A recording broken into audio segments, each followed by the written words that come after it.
What is going on, everybody? It's another episode of Devin's Garage. We got Fabian over here. He's really whitewashed out there because of the lighting, but we have a fun project today. I haven't been able to make a video about it, which is kind of cool because I've done a hack to these things, which there's no video online for it, and it will really save you some money if you're in a pinch. But today we're also going to do it the right way. So this motor mount right here, you can actually see a chunk is taken out right there, which kind of obliterated our hack, but I'm going to show you what we did for that.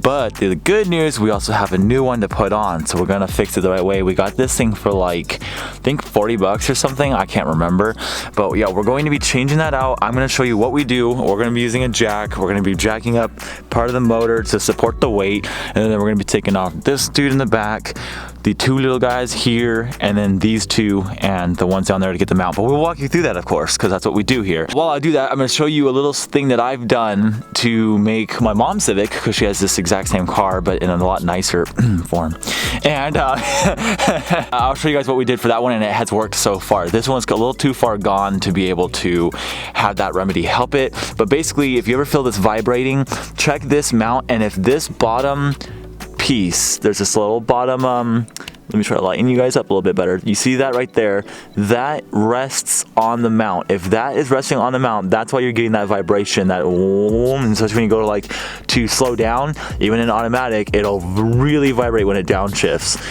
If you can get that raised up, you don't feel it, barely anything at all. You might feel it a tiny bit at idle, but you'll barely feel it. That's what my mom's car is currently at, but right now you can see that boot completely ripped. I have some washers in there. That's the trick. It has fallen back down onto the mount. So we're going to show you right now what we do and how to get into this. We're going to get the jack underneath right onto where the motor is so that we can support some of that weight and start wrenching on those bolts up there. I'm sorry, what? At least both my headlights are. What do you mean? You're talking crap about my M3? Yeah. Dude, it's not my fault, dude. It's not my fault. I mean, it kind of is. Shut up. So I have the jack ready. I'm actually, if you can see where it's mounting towards, there's this little area on the motor that I grab underneath. What we're going to be taking off first, this is just on here because I was testing sizes. This is actually a 3/4, and it fits so snug with the type of socket that I have that although that is probably a 19, being that this is a foreign car, it does fit really snug with the 19. So I'm going to use, with the 3/4, so I'm going to use the 3/4 for those two when I get to that. Now this here is the 17. The 17 will be taking off this bolt, the bolt in the back, and the bolt on the side. So I'm going to do that real quick. We're going to take that little arm off, and then we're going to get to the rest of the stuff here.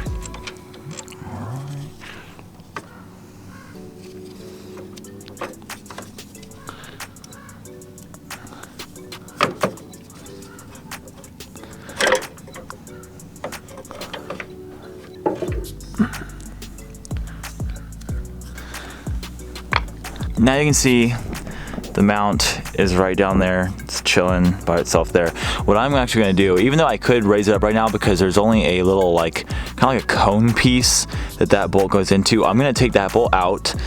I'm going to have the motor be sitting, basically resting on that mount, so that I can then show you what we're going to do to raise this up and what it all looks like and what it looks like underneath that. So let me get that real quick. I want to do it this way because that way all the weight is still holding on that cone under there, and I don't have to worry about trying to grab the cone and try to take this off at the same time in case there is any kind of struggles with the threads. See if it's our 17.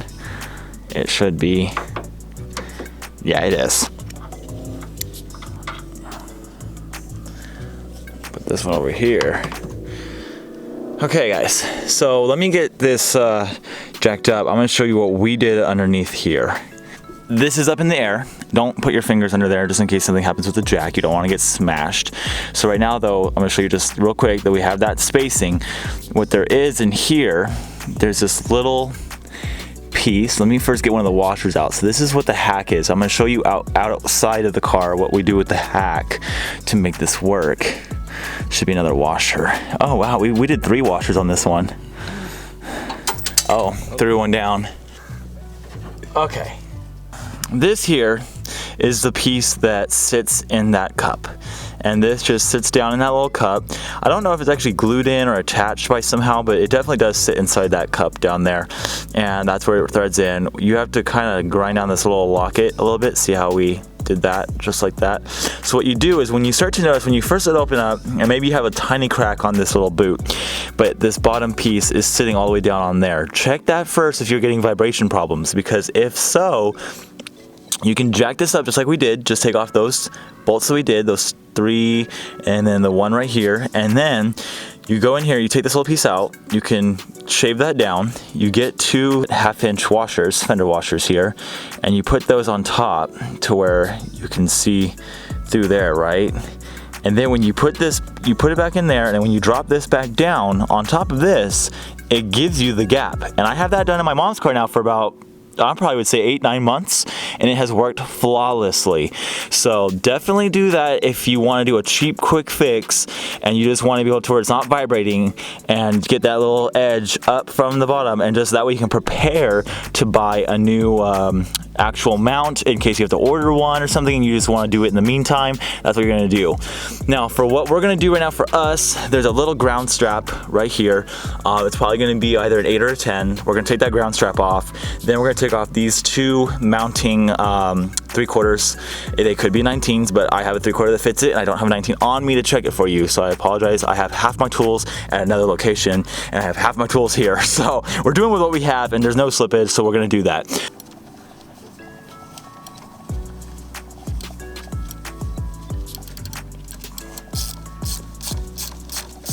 This is where power tools come in handy.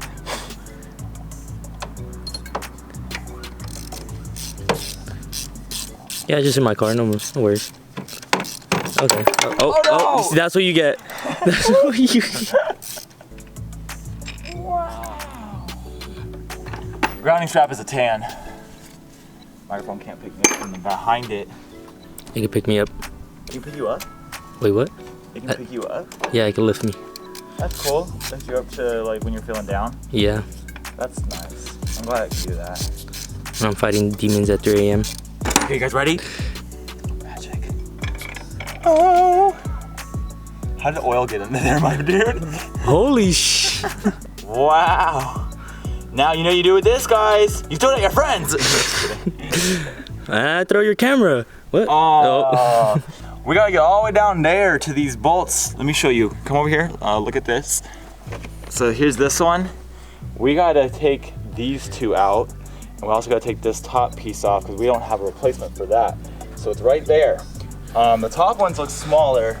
The top ones look like, the top ones are a 14, but I think the bottoms are back to a 17 again. Yeah, that's a 17. So 2 17s and 2 14s. We're gonna take those off, and then once we get that out, we can try to finagle this thing out. Hopefully we don't have to. We may have to take that bracket off.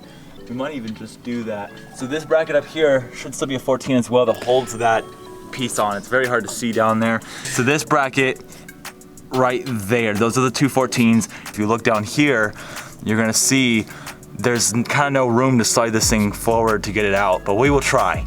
All right, guys, so I'm gonna start taking those off, and then we'll check right back in with you. If we run into any problems, you will know about it. See, there's the other Civic chilling right there. So back to this one. We actually did take the entire bracket off. For this piece here, you do not have to take that bolt off. You can just unclip it from the AC line, and then it comes right out. I took that 14 millimeter off. It was a 14 millimeter. You just take your ratchet with your extension, and you take that off, and then once you part that, you can just pop it out like this. So now we're gonna get down there with those 17s, and once we can get that, we can pull this dude right straight up. You have anything to say? Yeah, that wasn't me. That wasn't me. That wasn't me. How did it bust? My brother sent it a little too hard.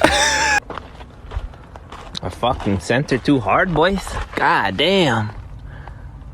Well, fuck. I think one like, bro, I'm missing a bolt. God damn. Should still be working. Oh man, should we give them a link? Should we give them a link? All right, link's down below. It's a link. I hope you have TikTok. You gotta go check that out. So we got all the bolts out. This is free. We just gotta find out how we're gonna get it out. I think it's gonna take some persuasion around these lines. And let me tell you, with one hand, it's quite tricky. Yeah, Fabian, here, come hold this. There we go. Oh yeah. Oh yeah. Look at her. Look at that. I like this one. Looks great. I'm going to take this off. That way we can install it back once it's in. Makes it a little bit easier to put this thing in as well. Yeah, see, they actually are supposed to be attached to that little piece. Look how much space they come factory. So we're gonna take this off, and then we're gonna get this puppy down in and start reinstallation. We got that bottom in. It has both bolts. We still need to put the bracket that was over on the fender side. Now, I wanted to show you guys a cool little trick, and I realized that maybe some people don't know this. That makes it a lot easier. So when putting that bolt all the way back here, down there, you can barely even see it. It's down, way down there, right down here. I actually use one of these grabbers. Let me see if I can show you. And what I do is I grab the top of the nut, the bolt, sorry. I grab the top of the bolt, and then I just grab it and I move it over here and drop it in place into the hole, and then I release it. And let me tell you, that makes it so much easier so you don't drop everything all the way down on the ground and make a big, huge, yeah, that's just not fun. This is me getting the backside in. I put the two bottoms on first, started them. Now I'm just finishing up tightening the fender side, which goes all the way through here. This is what we're using. Again, that's a 14. Continue tightening the bottom too. It is time. We got this nice setup going on. We're going to take this guy, and we're going to drop her down. Wow. Magic. Magical, y'all. That one goes down there. What's Where's this guy at? Only two bolts fell, right? Go. Yeah. There he is. Ah! Popsicles. And remember, guys, these were what we were using a 3/4 on.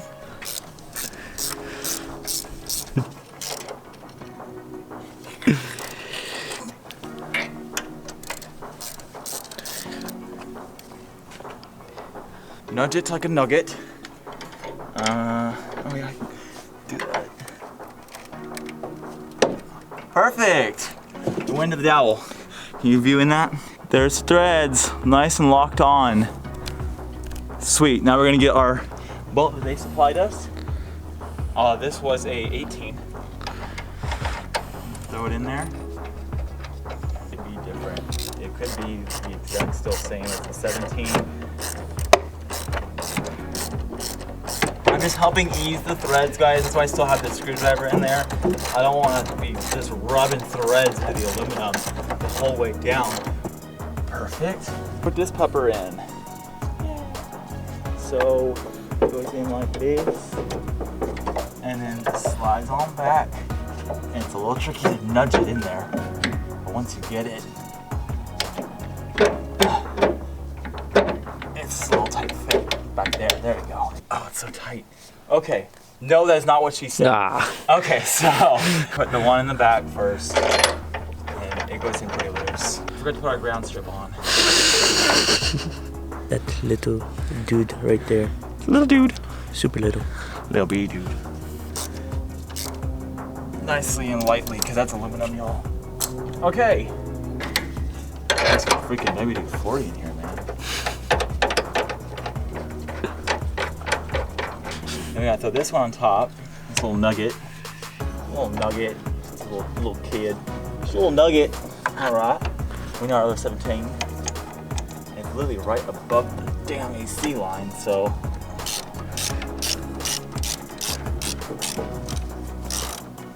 Before we get that one tight, we're gonna put this side in.